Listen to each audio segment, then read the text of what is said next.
പ്രിയപ്പെട്ട മക്കളെ, ഇന്ന് എനിക്ക് നിങ്ങളോട് പറയാനുള്ളത് വളരെയധികം ഈ സമയം, പ്രത്യേകിച്ച് ഈ നാളുകൾ, ഈ സഹനങ്ങളും പ്രശ്നങ്ങളും രോഗങ്ങളും ദുരിതങ്ങളും വളരെയധികം പെരുകുന്ന ഒരു കാലഘട്ടം. ഇത് ഓരോരുത്തർ ഓരോ വിധത്തിൽ വ്യാഖ്യാനിക്കാൻ ശ്രമിക്കുന്ന ഒരു കാലഘട്ടം. ബുദ്ധി കൊണ്ട് വ്യാഖ്യാനിക്കുന്നവർ അവരുടേതായ വ്യാഖ്യാനം നടത്തുന്നു, തിയോളജി കൊണ്ട് വ്യാഖ്യാനിക്കുന്നവർ അതിൻ്റെ ഭാഗത്തോട് വ്യാഖ്യാനിക്കുന്നു, ഫിലോസഫിക്കലായിട്ട് അങ്ങനെ ചിന്തിക്കുന്നു, സയൻസ് അതിൻ്റെ രീതിയിൽ ചിന്തിക്കുന്നു. അങ്ങനെ പല ആളുകളും പല ആംഗിളിൽ നിന്നുകൊണ്ട് അവരുടെ ബുദ്ധിയും അറിവും ഒക്കെ ഉപയോഗിച്ചുകൊണ്ട് ഈ ചരിത്രത്തെ, ഇപ്പോഴത്തെ കാലഘട്ടത്തെ വ്യാഖ്യാനിക്കുന്നുണ്ട്. ഇന്ന് നമ്മൾ ഞാൻ ധ്യാനിക്കുന്നത് പരിശുദ്ധാത്മാവിൻ്റെ കണ്ണുകളിലൂടെ ചരിത്രത്തെ നോക്കണം. ഒരിക്കൽ നമ്മുടെ കണ്ണുകൾ കൊണ്ട് നമ്മുടെ ചുറ്റും നടക്കുന്നവരെയും ചുറ്റുമുള്ളവരെയും നമ്മെയും നമ്മൾ വ്യാഖ്യാനിച്ചാൽ അത് തെറ്റിപ്പോകുമെന്ന് എനിക്ക് 100% ഉറപ്പാണ്. ദൈവത്തിൻ്റെ കണ്ണുകൾ കൊണ്ട് അത് കാണാനായിട്ടുള്ള, ദർശിക്കാനായിട്ട് നമ്മൾ ശ്രമിക്കുമ്പോൾ മാത്രമേ അതിൻ്റെ യഥാർത്ഥത്തിലുള്ള പ്രശ്നങ്ങൾ നമുക്ക് കണ്ടുപിടിക്കാനും പരിഹാരം കണ്ടുപിടിക്കാനും പറ്റുള്ളൂ. ദൈവത്തിൻ്റെ കണ്ണുകൾ കൊണ്ട് നമുക്കറിയാം, ബൈബിൾ തിരുവചനം നമ്മെ പഠിപ്പിക്കുന്നത് പ്രധാനമായും ഞാൻ പറയും 3 കാര്യങ്ങളാണ്. ഒന്ന്, സ്വർഗത്തെക്കുറിച്ച് പഠിപ്പിക്കുന്നു. സ്വർഗം, നിത്യജീവിതം, സ്വർഗം അല്ലെങ്കിൽ നരകം, ശുദ്ധീകരണ സ്ഥലമെന്നുള്ള നിത്യജീവിതത്തിൻ്റെ യാഥാർത്ഥ്യങ്ങളെ, ആ ഒരു യാഥാർത്ഥ്യം ബൈബിൾ എപ്പോഴും തിരുവചനം, ഉൽപ്പത്തി പുസ്തകം മുതൽ വെളിപാട് ഗ്രന്ഥം വരെയും നമ്മെ മുഴുവൻ അധ്യായങ്ങളിലും കൂട്ടിക്കൊണ്ടു പോകുന്നത് ഇതിനപ്പുറമുള്ള നിത്യജീവിതം എന്നുള്ള സത്യത്തെ മുന്നിൽ കണ്ടുകൊണ്ട് ജീവിക്കണം എന്നുള്ളത് മാത്രമാണ്. പൗലോസ് ഫിലിപ്പി ലേഖനം 3:20 പറയും, നമ്മുടെ പൗരത്വം സ്വർഗത്തിലാണ്, നമ്മുടെ സിറ്റിസൺഷിപ്പ്. അപ്പോൾ ശരിക്കും നമ്മൾ സിറ്റിസൺഷിപ്പ്, അപ്പം നമ്മൾക്കറിയാം മാമോദീസായിലൂടെ ഈശോയിലേക്ക് വന്ന് മാമോദീസയുടെ മുദ്ര നമ്മുടെ ശിരസിൽ, നമ്മുടെ ഹൃദയത്തിൽ ഉള്ളതുകൊണ്ട്, പരിശുദ്ധാത്മാവ് നമ്മളിൽ പ്രവർത്തിക്കുന്നുണ്ട്. നമ്മളുടെ വിശ്വാസം അനുസരിച്ച് നമുക്ക് എവിടെ വെച്ച് എന്ത് സംഭവിച്ചാലും അത് നമ്മളെ ബാധിക്കില്ല. നേരെ മറിച്ച് നമ്മൾ ചിന്തിക്കുന്നത് ഈശോയിലേക്ക് എത്തും. നമുക്കറിയാം, വചനം പറയുന്നത് പോലെ മർക്കോസ് സുവിശേഷം 16:16-20 വിശ്വസിക്കുന്നവരുടെ കൂടെ ഈ അടയാളങ്ങളുണ്ടായിരിക്കും. അവർ എൻ്റെ നാമത്തിൽ പിശാചുക്കളെ ബഹിഷ്കരിക്കും. അവർ രോഗികളുടെ മേൽ കൈകൾ വെക്കും, അവർ സുഖപ്രാപിക്കും. മാരകമായ എന്ത് കുടിച്ചാലും അത് അവരെ ഉപദ്രവിക്കുകയില്ല. അപ്പം മാരകമായ എന്ത് വന്നാലും അവർ മരിച്ചു പോയപ്പോൾ അവരെ അത് ബാധിക്കില്ല. കാരണം ലൂക്കാസ് സുവിശേഷം പറയുന്നുണ്ട്, അതായത് നിങ്ങളുടെ ശരീരത്തെ കൊല്ലുന്നതിൽ കവിഞ്ഞ് നിങ്ങളുടെ ആത്മാവിനെ കൊല്ലാൻ കഴിവുള്ളൂ, നിങ്ങൾ ഭയപ്പെടേണ്ട. നിങ്ങൾ ആത്മാവിനെ കൊല്ലാൻ കഴിവില്ലാത്തവനെ ഭയപ്പെടേണ്ട. അപ്പം ശരീരത്തെ കൊല്ലാൻ പറ്റുമായിരിക്കും, പക്ഷേ ആത്മാവിനെ കൊല്ലാൻ പറ്റില്ല. നമ്മുടെ ആത്മീയ ജീവിതത്തെ, ദൈവബന്ധത്തെ കൊല്ലാൻ പറ്റുകയില്ല. അപ്പം അതുകൊണ്ട് നമ്മൾ തീക്ഷ്ണമായിട്ട് നമ്മൾ പ്രാർത്ഥിച്ച് ഒരുങ്ങേണ്ട. അപ്പം നമ്മൾ നിത്യജീവിതത്തെ, സ്വർഗീയ ജീവിതത്തെ നമുക്ക് മുന്നിൽ കണ്ടുകൊണ്ട് നമുക്ക് ജീവിക്കാൻ തയ്യാറാകണം. ഞാൻ പറഞ്ഞു വരുന്നതാണ്, ഇവിടെയെല്ലാം നമ്മൾ ചിന്തിക്കേണ്ടത് ഇതിനപ്പുറമുള്ള ഒരു നിത്യജീവിതത്തിലേക്ക് നമ്മൾ കണ്ണു നട്ട് ജീവിക്കാൻ വേണ്ടിയാണ് ദൈവം നമുക്ക് ഈ ഒരു സഹനം നമുക്ക് തരുന്നത്. പക്ഷേ ഇന്നത്തെ കാലം മനുഷ്യൻ മുഴുവൻ നേരം അവൻ്റെ ദൈവമായിട്ട് അവൻ സൂക്ഷിക്കുന്നത് ധനത്തെയാണ്. അവനും പണം, സുഖം, സൗകര്യം, സാമ്പത്തികം, ഇതിനെക്കുറിച്ച് മാത്രമേ അവന് ചിന്തയുള്ളൂ. അതാണ് പലപ്പോഴും പല ആളുകളുടെ ജീവിതത്തിൻ്റെ സകല അപകടങ്ങളുടെയും കാരണം. അതാണ് വചനം. അതായത് ഗലാത്യ ലേഖനത്തിൻ്റെ 6-ാം അധ്യായത്തിൽ 7 മുതൽ 10, നിങ്ങൾക്ക് വ്യാമോഹം വേണ്ട, ദൈവത്തെ കബളിപ്പിക്കാനാവില്ല. മനുഷ്യൻ വിതയ്ക്കുന്നത് തന്നെ അവൻ കൊയ്യും. എന്നാൽ സ്വന്തം ജഡത്തിനായി വിതയ്ക്കുന്നവൻ ജഡത്തിൽ നിന്ന് ജഡം കൊയ്തെടുക്കും. ആത്മാവിനായി വിതയ്ക്കുന്നവനാകട്ടെ ആത്മാവിൽ നിന്ന് നിത്യജീവൻ കൊയ്തെടുക്കും. അപ്പം നിത്യജീവന് വേണ്ടി, ആത്മാവിന് വേണ്ടി ആത്മാവിനെ നോക്കുക, ആത്മീയ കാര്യങ്ങൾ. അപ്പോൾ നമ്മളിലുള്ള ആത്മീയ ജീവിതത്തിൻ്റെ കാര്യത്തെക്കുറിച്ചാണ് നമ്മൾ ഏറ്റവും അധികം നമ്മൾ ധ്യാനിക്കുകയും പ്രാർത്ഥിക്കുകയും ചെയ്യേണ്ടത്. മറ്റൊന്നുള്ള വചനം, വളരെ പ്രധാനപ്പെട്ട വചനം, ഹെബ്രായ ലേഖനത്തിൻ്റെ 13-ാം അധ്യായത്തിൽ പരിശുദ്ധ ആത്മാവ് വളരെയധികം കൃപയോടെ നമ്മെ ഒരു കാര്യം പഠിപ്പിക്കുന്നുണ്ട്. 5 മുതലുള്ള വചനം, 13:5-6, നിങ്ങളുടെ ജീവിതം ദ്രവ്യാഗ്രഹത്തിൽ നിന്ന് സ്വതന്ത്രമായിരിക്കട്ടെ, ഉള്ളതുകൊണ്ട് തൃപ്തിപ്പെടുകയും ഞാൻ നിന്നെ ഒരു വിധത്തിലും അവഗണിക്കുകയോ ഉപേക്ഷിക്കുകയോ ഇല്ല എന്ന് അവിടുന്ന് പറഞ്ഞിട്ടുണ്ടല്ലോ. അതിനാൽ നമുക്ക് ആത്മധൈര്യത്തോടെ പറയാം, കർത്താവാണ് എൻ്റെ സഹായകൻ, ഞാൻ ഭയപ്പെടുകയില്ല. മനുഷ്യനെന്ന് എന്നോട് എന്ത് ചെയ്യാൻ കഴിയും? അപ്പോൾ അവിടെ നമുക്കുണ്ടാകുന്നതാണ്, നിങ്ങളുടെ ജീവിതം ദ്രവ്യാഗ്രഹത്തിൽ നിന്ന് സ്വതന്ത്രമായിരിക്കട്ടെ. ഉള്ളതുകൊണ്ട് തൃപ്തിപ്പെടുകയും ദ്രവ്യ ആഗ്രഹം ലോകാരൂപിയിൽ നിന്ന് സ്വതന്ത്രമായി നിൽക്കണം, മാറി നിന്നാൽ. അപ്പോൾ പണത്തോട്, സുഖത്തോട്, പേരിനോട്, പെരുമയോട്, പ്രശസ്തിയോടുള്ള നമ്മുടെ ആഗ്രഹം ഉണ്ടല്ലോ, അതാണ് നമ്മുടെ ജീവിതത്തിൽ നിത്യജീവിതവുമായിട്ടുള്ള ബന്ധം നമ്മളെ മുറിച്ച് കളയുന്നത്. മനുഷ്യൻ പാപം ചെയ്യുന്നുണ്ട്, അവൻ്റെ ഉള്ളിൽ ഹൃദയത്തിൽ കുറേ ദുർമോഹങ്ങളുണ്ട്. സെക്സ്, മദ്യം, ഫ്രണ്ട്, ഇത്, അശുദ്ധ സുഖങ്ങൾ, വൃത്തികെട്ട സന്തോഷങ്ങൾ എന്ന് പറയും. വൃത്തികെട്ട സന്തോഷങ്ങൾ, അശുദ്ധമായ സന്തോഷങ്ങളെ അവൻ മനസ്സിലിങ്ങനെ താലോലിച്ച്. അപ്പോൾ അതിനുള്ളൊരു ഓപ്പണിങ് ലോകത്ത് മദ്യപാനാകും, ഭക്ഷണമാകും, വസ്ത്രം, അപ്പോൾ അതെല്ലാം എടുക്കും. അപ്പോൾ അതെല്ലാം ഇവൻ്റെ ശരീരത്തിൽ കിടക്കുന്ന. അപ്പോൾ ഈ അപ്പൻ്റെ കൂടെ നിൽക്കുമ്പോൾ അപ്പൻ ഒരു ആനന്ദം, അവൻ ഓർക്കുന്നത് യഥാർത്ഥ സന്തോഷം ഈ ശരീരത്തിൻ്റെ സുഖമാണ്. ജഡം നൽകുന്ന 5 നമ്മുടെ സെൻസുകൾ, നമ്മുടെ പഞ്ചേന്ദ്രിയങ്ങളുടെ സുഖത്തിൽ അവന്, കണ്ണുകളുടെ സുഖം, ചെവി, നാവ്, എല്ലാത്തിനും സുഖം നമ്മൾ അനുഭവിക്കാം. നമ്മുടെ സ്പർശനേന്ദ്രിയം, മനസ്സിൻ്റെ. അപ്പോൾ ഇതാണ് ജീവിതം, അതാണ് സുഖം. അതൊരു നിമിഷ സുഖമേ ഉള്ളൂ. പക്ഷേ അതിനുവേണ്ടിയാണ് അവന് ഈ പണം ഉണ്ടാക്കുന്നതും അല്ല. ഈ പണം ഉണ്ടാക്കുന്നത് ഈ പഞ്ചേന്ദ്രിയത്തിൻ്റെ നിമിഷ സുഖത്തിന് വേണ്ടിയാണ്. 5, 10, 15 മിനിറ്റ് കൊണ്ട് തീർന്നു പോകുന്ന പഞ്ചേന്ദ്രിയങ്ങളുടെ സുഖങ്ങൾക്ക് വേണ്ടിയാണ് ഇവന് ഈ പണം മുഴുവനും ഉണ്ടാക്കുന്നതും ചെലവഴിക്കുന്നതും. പ്രസലോഷം പഞ്ചേന്ദ്രിയങ്ങൾ വെറും അത് എന്താ പഞ്ചേന്ദ്രിയത്തിൽ ഒന്നുമില്ല സത്യത്തിൽ. പക്ഷേ അതിന് നമ്മുടെ ശരീരത്തിലുള്ള നമ്മൾ 5 മൃഗങ്ങളെ നമ്മൾ ഭക്ഷണം കൊടുക്കുക എന്നുള്ളതാണ് നമ്മുടെ ഏറ്റവും വലിയ കഷ്ടപ്പാട്. പ്രസലോഷം അതിന് ഭക്ഷണം കൊടുത്ത് ഇതുവരെ അതിനൊട്ട് തൃപ്തിയും വന്നിട്ടില്ല, നമുക്കിതുവരെ സമാധാനമായിട്ടില്ല. പ്രസവം അവനാണ് ഈശോ സമരിയക്കാരോട് പറഞ്ഞ്, ഈ വെള്ളം കുടിക്കുന്നവന് വീണ്ടും ദാഹിക്കും. എന്തൊരു കുടിച്ചാൽ തീർക്കണം. ഭക്ഷണത്തിന് ശരീരത്തിന് സ്വഭാവം, നമ്മൾ വയറിന് നമ്മൾ ഭക്ഷണം കൃത്യ സമയത്ത് കൊടുത്ത് തുടങ്ങിക്കഴിഞ്ഞാൽ പിന്നെ കൃത്യസമയത്തിന് കൂടുതൽ പ്രശ്നം ഉണ്ടാകും. പണ്ടൊക്കെ ഞങ്ങളൊക്കെ ഈ ഉച്ചയ്ക്ക് 12 മണിക്ക് ഭക്ഷണം കഴിക്കുന്ന ചില ആളുകളുണ്ട്. 12 കഴിഞ്ഞ് 5 മിനിറ്റ് കഴിഞ്ഞ് പിന്നെ അവർ ഭയങ്കര പ്രശ്നക്കാരൻ. ഇതുപോലെ പഞ്ചേന്ദ്രിയങ്ങൾ, കണ്ണുകളെ ചില പാപം കൊണ്ടോ ലോകം കൊണ്ടോ സുഖം കൊണ്ടോ തൃപ്തിപ്പെടുത്തി തുടങ്ങിയ പിന്നെ അതിന് നിർത്താൻ പറ്റത്തില്ല. അതിന് ആ ടൈം ആകുമ്പോൾ അത് കൊടുത്തില്ലെങ്കിൽ അത് ഭയങ്കര ഇഷ്യൂ ഉണ്ടാക്കും, വടക്കുണ്ടാക്കും, പ്രശ്നം ഉണ്ടാക്കും. കൊടുത്തു കഴിയുമ്പോൾ പിന്നെ അത് കിടന്ന് ഉറങ്ങിക്കോളും. നാവിനും അതിന് ചില സുഖങ്ങളുണ്ട്. അപ്പോൾ ആ സുഖങ്ങൾക്കനുസരിച്ചുള്ള ഭക്ഷണം തന്നെ കിട്ടിയിരിക്കണം. ആ ടേസ്റ്റ് അല്പം മാറി പ്രശ്നം ഉണ്ടാകും. അപ്പോൾ അത് കൊടുത്തു കഴിഞ്ഞാൽ പിന്നെ അത് കിടന്ന് ഉറങ്ങിക്കോളും. പ്രശ്നം. അതുപോലെ തന്നെ സ്പർശനേന്ദ്രിയങ്ങൾ, അതിനും അതിൻ്റെ സുഖങ്ങൾ കൊടുത്തിരിക്കണം. കൊടുത്ത് പഠിപ്പിച്ചു കഴിഞ്ഞാൽ പിന്നെ അത് കൊടുത്തുകൊണ്ട് തന്നെ ഇരിക്കണം. കൊടുക്കുന്നില്ലെങ്കിൽ അത് കൊടുത്തില്ലെങ്കിൽ അത് പ്രശ്നം ഉണ്ടാക്കും, ഭയങ്കര വയലൻ്റാണ്. കൊടുത്തു കഴിഞ്ഞാൽ പിന്നെ അതും കിടന്നുറങ്ങിക്കോളും. പ്രശ്നം. ഇതിന് തീറ്റിപ്പറ്റാൻ വേണ്ടിയാണ് ചിലരൊക്കെ ലോകരാജ്യങ്ങളിൽ ജോലിക്കും എല്ലാത്തിനും ഓട്ടത്തിൽ ഭയങ്കര പ്രദർശനത്തില്ല. മനുഷ്യൻ ഇതിനൊന്ന് തൃപ്തിപ്പെടുത്താൻ വേണ്ടിയാണ്. പ്രശ്നം. അപ്പോൾ അത് നമ്മൾ തിരിച്ച് പഞ്ചേന്ദ്രിയങ്ങളെ കൺട്രോൾ ചെയ്യും. ചെവി, അത് കേൾക്കേണ്ടത് കിട്ടണം. അത് കിട്ടിയില്ല ഭയങ്കര അസ്വസ്ഥനാണ്. Is very disturbed. ചെവിക്കൊക്കെ ഉള്ള പ്രശ്നം അത്. അപ്പോൾ അത് കിട്ടാതെ വരുമ്പോൾ വീണ്ടും അസ്വസ്ഥനാണ്. അപ്പോൾ അവന് ചേരുന്ന ശബ്ദങ്ങൾ കിട്ടണം. അവൻ്റെ ഈ പഞ്ചേന്ദ്രിയങ്ങൾ അപ്പോൾ ഒന്നൊന്ന് കോമ്പോണൻസാണ്. അപ്പോൾ മറ്റു സുഖങ്ങളോട് ചേർന്ന് ചെയ്യാം. അപ്പോൾ എപ്പോൾ പോസിറ്റീവ് കിട്ടണം. അവന് തെറ്റ് ചെയ്താൽ അവന് തിരുത്തൽ ഇഷ്ടമില്ല. അവനെപ്പോഴും അവനെ അംഗീകരിക്കുന്ന, അവന് കുഴപ്പമില്ലടാ, നല്ലടാ, അല്ല കുഴപ്പമില്ല, അവന് വല്ല പോസിറ്റീവ് തിങ്കിങ്ങിൻ്റെ കാലഘട്ടമാണ്. പോസിറ്റീവ് തിങ്കിങ് മാത്രമേ പറയാവുള്ളൂ, കറക്ഷൻ പാടില്ല. പാപം എന്നൊക്കെ വാക്ക് പറഞ്ഞാൽ പിന്നെ വെടിവെച്ച് കൊല്ലും നമ്മളെ. പ്രശ്നം. നേരെ മറിച്ച് ഒന്നും കുഴപ്പമില്ലെന്ന് പറഞ്ഞാൽ കാരണം അവൻ്റെ കുഴപ്പമില്ല, എങ്കിലും അവൻ്റെ ആ സിസ്റ്റം സമ്മതിക്കത്തുള്ളൂ. ഒരു കമ്പ്യൂട്ടർ സിസ്റ്റം പോലാണ്. അപ്പോൾ അതിന് നമ്മൾ കൊടുക്കുന്നത് കമാൻഡ് ചെയ്യുന്ന സാധനം അത് കൃത്യം അല്ലെങ്കിൽ അവൻ റിജക്റ്റ് അടിക്കും, റെഡ് അലേർട്ട് അടിക്കും.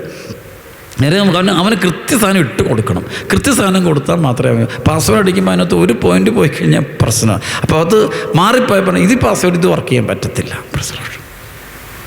അപ്പോൾ അതുകൊണ്ട് നമ്മുടെ ചെവിയിലോട്ട് സാധനം വരുമ്പോൾ അത് കൃത്യം നമ്മൾ ഉദ്ദേശിക്കുന്ന ഒരു സാധനമുണ്ട്. നമ്മുടെ മറ്റു കാര്യങ്ങൾ എപ്പോഴും നമ്മൾ ചെവി കേൾക്കുന്ന കാര്യം എൻ്റെ കണ്ണിൻ്റെ ആഗ്രഹങ്ങൾക്കെതിരാണെങ്കിൽ ഞാൻ ചെവി കേൾക്കുന്ന കാര്യങ്ങൾ അംഗീകരിക്കത്തില്ല. പ്രശ്നം.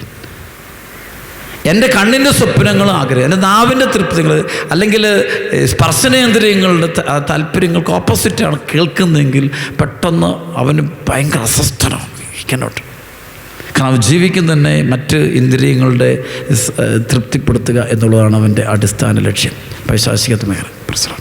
അപ്പോൾ ഇവിടെ ഇവന് ഫ്രീഡം കിട്ടണമെങ്കിൽ ഞാൻ വീണ്ടും തിരിച്ചു വരും. ഇവിടെ ഞാൻ പറഞ്ഞൊരു ധൂർത്തപുത്രനാണ്. അപ്പോൾ അവനെന്ത് ചെയ്യുന്നു? അപ്പനോട് പണം മേടിക്കും. പണം വേണം. പഞ്ചേന്ദ്രിയങ്ങളെ ആസ്വദിപ്പിക്കണമെങ്കിൽ പണം വേണം.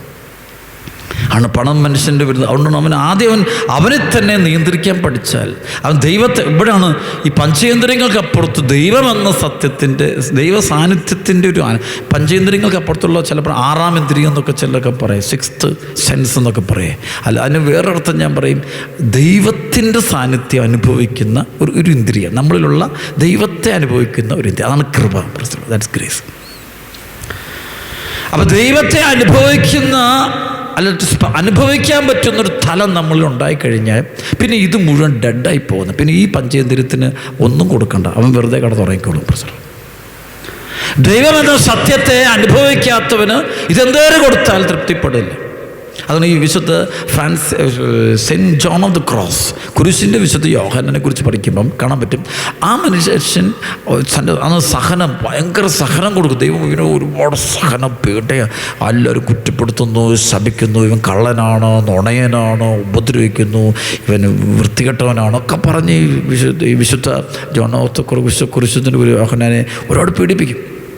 അവസാനം ഒരു മുറിക്കകത്തിട്ട് പൂട്ടിയിട്ടിട്ട് ഇരുണ്ട് മുറിക്കകത്ത് കിടന്നെങ്കിൽ ഒരു ഭക്ഷണം മാത്രം കൊണ്ട് കൃത്യം അതും കൊടുക്കുമൊന്നുമില്ല കൃത്യമൊക്കെ. അപ്പോൾ ഈ മനുഷ്യന് ഈ വേദന, ശരീരത്തിന് ഒരു സുഖവും ഇല്ല, ശരീരത്തിന് കണ്ണിന് ഇഷ്ടപ്പെട്ടത് കിട്ടുന്നില്ല, നാവിന് ഇഷ്ടപ്പെട്ട് കിട്ടുന്നില്ല, ഒന്നുമില്ല, 0 അടിച്ച് നിൽക്കും. അപ്പോൾ ആ 0 അടിച്ച് നിൽക്കുമ്പോൾ തൊട്ട് മുമ്പിലൊരു കുരിശ് രൂപമുണ്ട്, ഈശോയുടെ കുരിശ് രൂപം ഇങ്ങനെ ഈ മുറിക്കകത്ത്. അപ്പോൾ ചെറിയ വെട്ടത്തിൽ, പ്രഭാതത്തിലൊക്കെ ഉണ്ടാകും, ചെറിയ അരണ്ട വെളിച്ചത്തിൽ ഈ കുരിശ് രൂപം തെളിഞ്ഞ് കാണുമ്പോൾ ആ കുരിശിനായി ഈശോയെ ഈ മനുഷ്യൻ സ്നേഹം. അപ്പോൾ ഈശോയിൽ നോക്കി ശരീരത്തിൻ്റെ പ്രവണതകളല്ല ഈശോ, ആത്മാവ് നിറഞ്ഞാൽ. അപ്പോൾ ഈശോയുടെ ആത്മാവിനോട് നിങ്ങൾ അടുക്കാൻ തുടങ്ങി. ഈശോയുടെ ആത്മാവിനോട് അടുത്ത് കഴിഞ്ഞപ്പോൾ ഈ പഞ്ചേന്ദ്രിയങ്ങൾ നിശ്ചലായി. ശരിക്കും ഈശോയുടെ ഹൃദയം കൊണ്ട് ആഴമുള്ള ബന്ധത്തിൽ വന്നാൽ പിന്നെ ഇത് വർക്ക് ചെയ്യത്തില്ല. ആളുകൾ അംഗീകരിക്കണം, ആളുകൾ നല്ലതേ പറയാവൂ, ആൾക്ക് ഇഷ്ടമുള്ളത് പറയാൻ അല്ലെങ്കിൽ അങ്ങനെയുള്ള ചിന്തകളൊക്കെ നമ്മൾ മാറും. എല്ലാവരും അംഗീകരിക്കണം, എല്ലാവരും എന്നെ മനസ്സിലാക്കണം, എൻ്റെ വിഷമൊന്ന് മനസ്സിലാക്കണം, എൻ്റെ വേദന മനസ്സിലാക്കണം, എൻ്റെ ദുഃഖം മനസ്സിലാക്കണം, എൻ്റെ അവസ്ഥ മനസ്സിലാക്കണം, എൻ്റെ രോഗം മനസ്സിലാക്കണം, എനിക്കൊന്നുമില്ല, ആരും. ഈ ചിന്തയൊക്കെ വരുന്നതിന് കാരണം നമ്മൾ ഉള്ളിൽ നമ്മൾ ഈശോ, നമുക്ക് ഒത്തിരി പ്രാർത്ഥനക്കാരാണ്, പ്രാർത്ഥിക്കുന്നുണ്ട്, കുർബാന അർപ്പിക്കുന്നുണ്ട്, യാമപ്രാർത്ഥനകൾ ചൊല്ലുന്നുണ്ട്, അല്ലെങ്കിൽ നമ്മളൊക്കെ ഒത്തിരി നമ്മൾ പ്രയറിൻ്റെ ലൈഫൊക്കെ നടത്തുന്നവരോ പോലെ അഭിനയിക്കുന്നവരുണ്ട്, ജപമാല ചൊല്ലുന്നു. കാരണം പക്ഷേ ഉള്ളിൻ്റെ ഉള്ളിൽ ഇതെല്ലാം നമ്മൾ എന്തിനു വേണ്ടി, ആരെ തൃപ്തിപ്പെടുത്തുക എന്നുള്ളതാണ് എൻ്റെ ലക്ഷ്യം.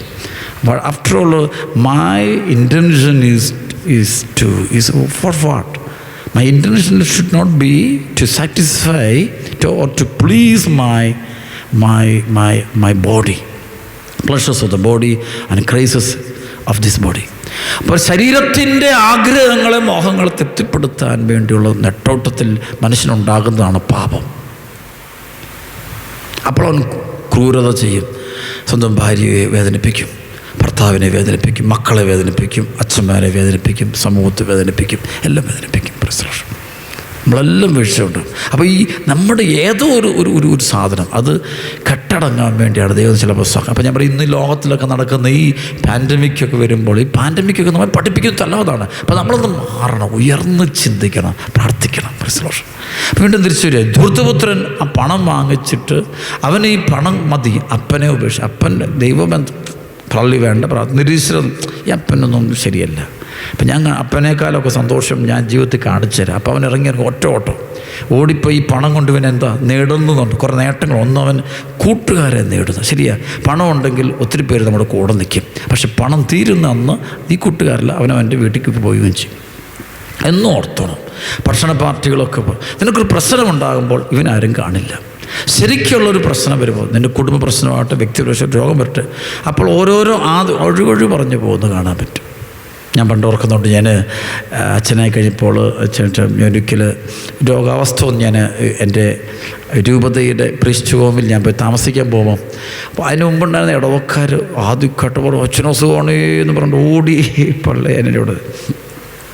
പക്ഷേ ഒരു മാസം കഴിഞ്ഞപ്പം തൊട്ട് ഞാൻ നോക്കുമ്പോൾ ആളെണ്ണം കുറഞ്ഞ് അവസാനം ആരുമില്ല. 4-ാം മാസം ആകുമ്പോൾ ശരിക്കും പറഞ്ഞാൽ ഒരു മാസത്തിൽ ഒരാൾ പോലും കാണാൻ വരാനില്ലാത്തൊരവസ്ഥ. അപ്പോൾ എനിക്കൊരു മനസ്സിലായി, ഇതെല്ലാം നമ്മളിൽ എന്തൊക്കെ കണ്ടിട്ടുള്ളൊരു കൂട്ടമാണ്. അല്ലാതെ നമ്മളെ സ്നേഹിക്കുന്ന, ഞാൻ പറയുന്ന അർത്ഥം മാറിപ്പോരാ, സ്നേഹിക്കുന്നവരല്ല, പറയാൻ ആരും കാണില്ല. അപ്പോഴാണ് ഞാൻ ശരിക്കും ആ സമയം ഞാൻ എൻ്റെ ഈശോയുടെ അടുത്തേക്ക് പോവുകയും ഈശോയുടെ കൂടുതൽ അടുക്കുകയും ചെയ്ത സമയം ശരിക്കും നമുക്ക് കിട്ടുന്നൊരു ധൈര്യവും സ്നേഹവും ഒക്കെ ഞാനൊക്കെ ശുശ്രൂഷ ചെയ്യുമ്പോൾ എനിക്ക് ശുശ്രൂഷ ചെയ്യാനുള്ള ധൈര്യവും ശക്തിയും ഒക്കെ കിട്ടുന്നത് ഈശോയുമായിട്ടുള്ളൊരു ബന്ധം മാത്രമേ ഉള്ളൂ. ആരെല്ലാം കൂടെ ഉണ്ടെന്ന് പറയുന്നത് അത് നമുക്ക് എത്ര ശതമാനം വിശ്വസിക്കാൻ പറ്റും? It's a big question. എത്ര ശതമാനം വിശ്വസിക്കാൻ പറ്റും? അപ്പോൾ നമുക്ക് വിശ്വസിക്കാൻ പറ്റുന്ന ബൈബിളിൽ പറഞ്ഞ ഈശോ മാത്രം. ആണ് യോഹന്നാൻ 15:1-2 വചനം, നിങ്ങളുടെ ഹൃദയം അസ്വസ്ഥമാകണ്ട, ദൈവത്തിൽ വിശ്വസിക്കുക, എന്നിൽ ഈശോയിൽ വിശ്വസിക്കാൻ പറഞ്ഞ കാരണം അതാണ്. പുറത്ത് ഈശോയിൽ വിശ്വസിക്കുമ്പോൾ നമുക്ക് അനുഗ്രഹം കിട്ടും. അപ്പോൾ ഇവിടെ ധൂർത്തപുത്രൻ ഈ പണം വാങ്ങിച്ചുകൊണ്ട് പോയി ഫ്രണ്ട്ഷിപ്പ് ഉണ്ടാക്കുകയാണ്. ഫ്രണ്ട്ഷിപ്പ് പിന്നീട് പറഞ്ഞാൽ അവൻ ഫ്രണ്ട്സ് ഉണ്ട് അവനോട്. വേശ്യകളുടെ കൂടെ കഴിഞ്ഞു നോക്കിയാണ് അവൻ്റെ സഹോദരൻ പറയുന്നുണ്ട്. വേശ്യകളുടെ കൂടെ കഴിഞ്ഞു, മദ്യപാനികളുടെ കൂടെ കഴിഞ്ഞു. അപ്പോൾ ഇതെല്ലാം ഈ പണം ഉണ്ടാക്കുന്നത് ഈ ശരീരത്തിൻ്റെ ഓരോ പോക്കറ്റ്സിനെയും ശരീരത്തിൻ്റെ ഓരോ അവസ്ഥ അതിനെ സൗഖ്യപ്പെടുക അല്ലെങ്കിൽ അതിനെ തൃപ്തിപ്പെടുത്തുക എന്നുള്ളതാണ്. തൃപ്തിപ്പെടുത്താൻ ഈ ശരീരത്തെ തൃപ്തിപ്പെടുത്തുന്ന ഒരാൾക്ക് ദൈവത്തെ തൃപ്തിപ്പെടുത്താൻ പറ്റില്ലെന്നാണ് യോഹന്നാൻ സുവിശേഷം പറയുന്നത് ലേഖനം. പൗലോസ് പറയുന്നത് ശരീരത്തെ തൃപ്തിപ്പെടുത്തുന്നവന് ദൈവത്തെ തൃപ്തിപ്പെടുത്താൻ പറ്റില്ല.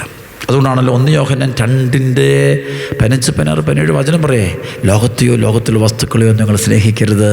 ആരെങ്കിലും സ്നേഹിച്ചാൽ പിതാവിൻ്റെ സ്നേഹം അവനുണ്ടായിരിക്കുകയില്ല. എന്നാൽ ഈ ലോകത്തിൻ്റെ കണ്ണുകളുടെ ദുരാശ, ജഡത്തിൻ്റെ ദുരാശ, ജീവിതത്തിൻ്റെ അഹന്ത, ഇങ്ങനെ ലോകത്തിലുള്ള ഒന്നും പിതാവിൻ്റെതല്ല. ലോകത്തിന് മോഹങ്ങളും കടന്നു പോകുന്നു. ദൈവഹിതം നിറവേറ്റുന്നവനാണ് നിലനിൽക്കുന്നു. സുവിശേഷ പ്രസംഗം പോലും ഞാൻ പറയും, പേരിനും പെരുമയ്ക്കും പ്രശസ്തിക്കും വേണ്ടിയുള്ള മേഖലയല്ല. ഇത് നല്ല സാക്രിഫൈസാണ്. സുവിശേഷ പ്രസംഗകൻ എന്ന് പറഞ്ഞാൽ കുരിശിൽ കിടന്ന് പെടയേണ്ടി വരും 24 മണിക്കൂർ. കാരണം അവൻ സംസാരിക്കുന്നത് ഈ പഞ്ചേന്ദ്രിയത്തെക്കുറിച്ചല്ല. അവൻ 6ാമത്തെ ഇന്ദ്രിയം, അതിനപ്പുറമുള്ളൊരു സംഭവമാണ്, കണ്ടിട്ടാണ് അവൻ സംസാരിക്കുന്നത്. അങ്ങനെയുള്ള ആയിരിക്കണം സുവിശേഷ പ്രസംഗം, അല്ലെങ്കിൽ സുവിശേഷ പ്രസംഗം അല്ലത്. അല്ലെങ്കിൽ പഞ്ചേന്ദ്രിയങ്ങൾ അതിൻ്റെ ഒരു ബാധികൾ എന്ന് മാത്രമേ ഓക്കെ. പക്ഷെ പഞ്ചേന്ദ്രിയത്തിന് വേണ്ടതെന്തെന്ന് പൗലോസ്ലീഹ പറയുന്നതാണ്, വസ്ത്രവും ഭക്ഷണവും ഉണ്ടെങ്കിൽ നമുക്ക് തൃപ്തിപ്പെടാം. പക്ഷെ തൃപ്തിപ്പെടില്ല. നമുക്ക് അടുത്ത സ്റ്റാറ്റസും കൂടെ നോക്കുന്നുണ്ടെങ്കിലേ തൃപ്തിപ്പെടാൻ പറ്റുള്ളൂ. പ്രശ്നം നമ്മുടെ കൂടെ പഠിച്ച ആളുടെ ജോലി, ആളിപ്പോൾ എവിടെ ഇരിക്കുന്നു, നമ്മുടെ കൂടെ സഹോദരൻ ഏത് ലെവലിലാണ്, സഹോദരി ലെവലുണ്ടാക്കാൻ വേണ്ടി. അപ്പം നമ്മുടെ ലെവലിന് വേണ്ടി കൂടി പലരുടെയും ലെവലിൽ പോയിക്കൊണ്ടിരിക്കുക. മറ്റുള്ളവർ ലെവൽ കീപ്പ് ചെയ്യാൻ അവസരം ലെവലിൽ പോകുന്നൊരവസ്ഥ വരും. അപ്പം അതല്ല ഇന്ന് ലോകത്തിൽ നമ്മൾ കണ്ടുകൂട്ടുന്ന അവസ്ഥയാണ്. ഇത് നീ അതാണ് ശരിക്കുള്ള ഈശോൻ്റെ ബോധത്തിലേക്ക് വരാത്തതുകൊണ്ടാണ്. ആന്തരികമായ ഈശോയുള്ള ബന്ധം നമുക്ക് കിട്ടുന്നില്ല. അപ്പോൾ അതാണ് നമ്മുടെ പ്രശ്നത്തെ കാരണം.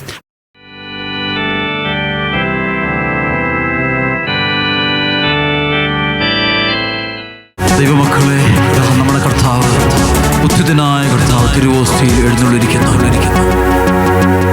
അവിടുത്തെ നോക്കിയവർ പ്രകാശിതരായി, ഹൃദയം തകർന്നവർക്ക് കർത്താവ് സമീപസ്ഥനാണ്. ഒരുകിയ മനസ്സാണ് ദൈവത്തിന് സ്വീകാര്യമായ ബലി. നമ്മുടെ ജീവിതം മുഴുവൻ നമുക്ക് ഈശോയ്ക്ക് കൊടുക്കാം. നമ്മുടെ ഹൃദയവും വിഷമങ്ങളും ദുഃഖങ്ങളും ബന്ധനങ്ങളും കണ്ണുനീരുകളും തകർച്ചകളും എല്ലാം നമുക്ക് കർത്താവിൻ്റെ കരയിൽ കൊടുക്കാം. സങ്കീർത്തനം 127, കർത്താവ് വീട് പണിയുന്നില്ലെങ്കിൽ പണിക്കാരുടെ അധ്വാനം വ്യർത്ഥമാണ്. കർത്താവ് നഗരം കാക്കുന്നില്ലെങ്കിൽ കാവൽക്കാർ ഉണർന്നിരിക്കുന്നതും വ്യർത്ഥം.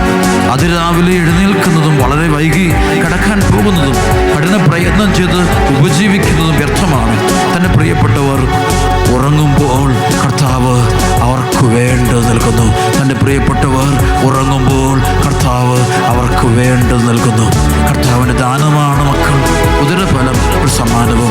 യൗവനത്തിൽ ജനിക്കുന്ന മക്കൾ യുദ്ധവീരൻ്റെ കയ്യിലെ അസ്ത്രങ്ങൾ പോലെയാണ്. അവ കൊണ്ട് അവനാട് നിറയ്ക്കുന്നവൻ ഭാഗ്യവാൻ.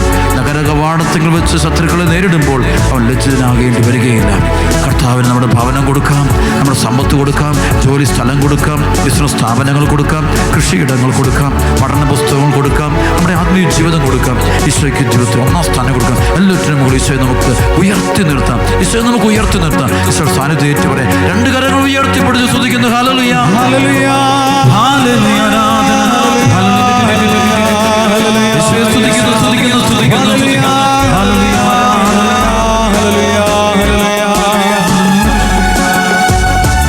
എല്ലാ നിയോഗങ്ങളും സമർപ്പിച്ചുകൊണ്ട് എന്റെ ഇഷ്ടങ്ങളൊന്നുമേ വേണ്ട എന്നേശുവേ,